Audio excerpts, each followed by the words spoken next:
Assalamualaikum warahmatullahi wabarakatuh. Sahabat beriman, bangsa Yahudi adalah bangsa yang biasa juga disebut Bani Israel. Julukan Bani Israel ini disematkan pada Nabi Yakub alaihissalam yang punya sebutan Israel, yang artinya kekasih Allah. Julukan tersebutlah yang membuat bangsa Yahudi merasa derajatnya lebih tinggi dibandingkan bangsa-bangsa lainnya. Kelakuan bangsa Yahudi yang sering meremehkan atau menghina bangsa lain bahkan sudah dicatatkan dalam kitab suci Al-Quran. Setidaknya ada 3 janji Allah Subhanahu wa Ta'ala kepada bangsa Yahudi. Lantas, apa janji Allah yang disebutkan Al-Quran kepada Yahudi? Seperti apa wujud janji Allah Subhanahu wa Ta'ala kepada Yahudi? Dan kapankah kebangkitan kaum Muslim yang dijajah Yahudi? Janji pertama Allah Subhanahu wa Ta'ala kepada Yahudi. Berbicara tentang bangsa Yahudi membuat ingatan kita tertuju pada tingkah lakunya yang sering meremehkan bangsa lain. Kelakuan bangsa Yahudi ternyata bukan sekedar kebetulan, sebab Al-Quran telah menjelaskan tindak tanduk bangsa Yahudi. Allah Subhanahu wa Ta'ala berfirman, "Dan telah kami tetapkan terhadap Bani Israel dalam kitab itu, sesungguhnya kamu, Bani Israel, akan membuat kerusakan di muka bumi ini 2 kali, dan kamu pasti akan menyombongkan diri dengan kesombongan yang besar. Maka apabila datang saat hukuman kejahatan yang pertama dari kejahatan itu, kami mendatangkan kepadamu hamba-hamba kami yang mempunyai kekuatan besar. Lalu mereka mencarimu keluar masuk kampung ke seluruh negeri. Dan itulah ketetapan yang pasti terlaksana." Al-Quran Surah Al-Isra ayat 4 hingga 5. Ayat tersebut turun di Mekah jauh sebelum kaum muslimin mempunyai kekuatan di Madinah. Dalam catatan sejarah, bangsa Yahudi telah berkali-kali mengalami kehancuran sebelum datangnya Islam. Keberadaan bangsa Yahudi pernah hampir punah oleh kekuatan Babilonia dan Roma.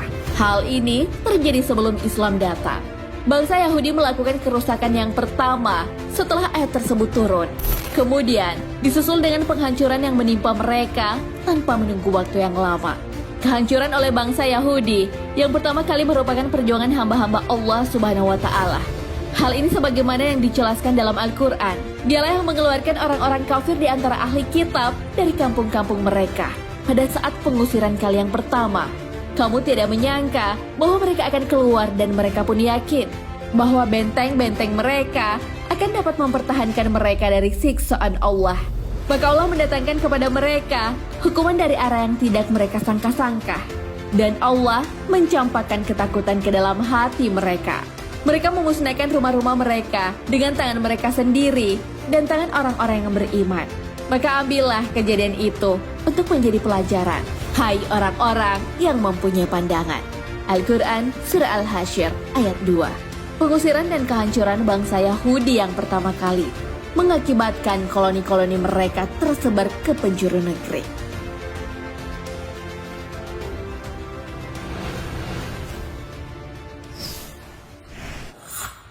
Janji kedua Allah Subhanahu wa Ta'ala kepada Yahudi.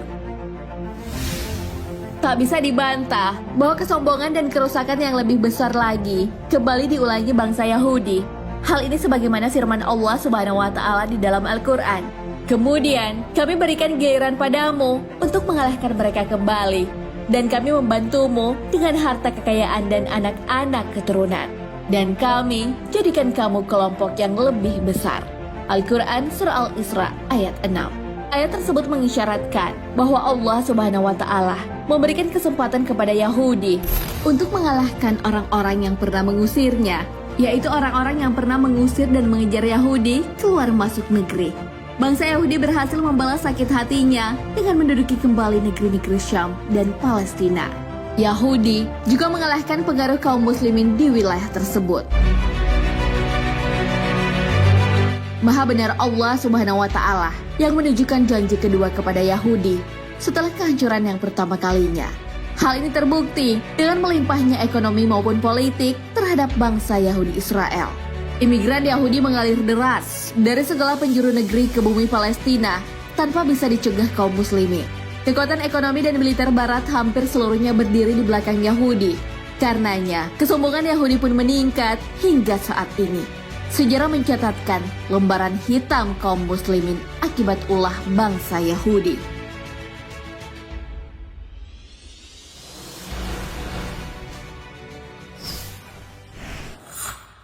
Janji ketiga, Allah Subhanahu wa Ta'ala dan kehancuran Yahudi. Derita masyarakat Palestina akan penjajahan Israel membuat sedih umat Islam di seluruh penjuru negeri. Kekejian yang dilakukan Israel sesungguhnya hanya akan mempercepat datangnya siksaan dan hukuman Allah Subhanahu wa Ta'ala. Hal ini sebagaimana yang dijanjikan Allah Subhanahu wa Ta'ala yang dijelaskan di dalam Al-Quran. Jika kamu berbuat baik, berarti kamu berbuat baik bagi dirimu sendiri. Dan jika kamu berbuat jahat, maka kejahatan itu bagi dirimu sendiri.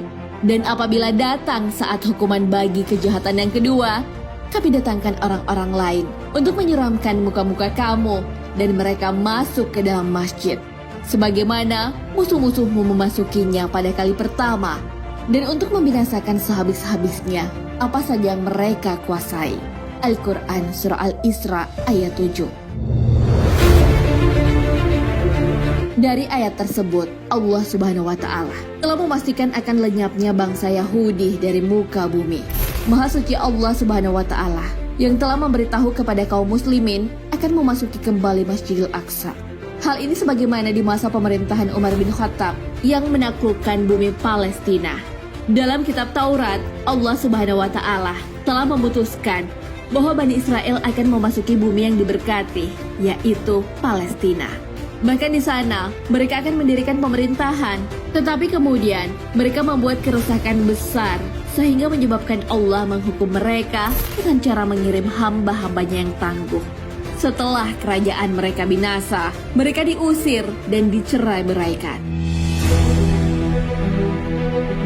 Hal ini sebagaimana dalam firman Allah Subhanahu wa Ta'ala.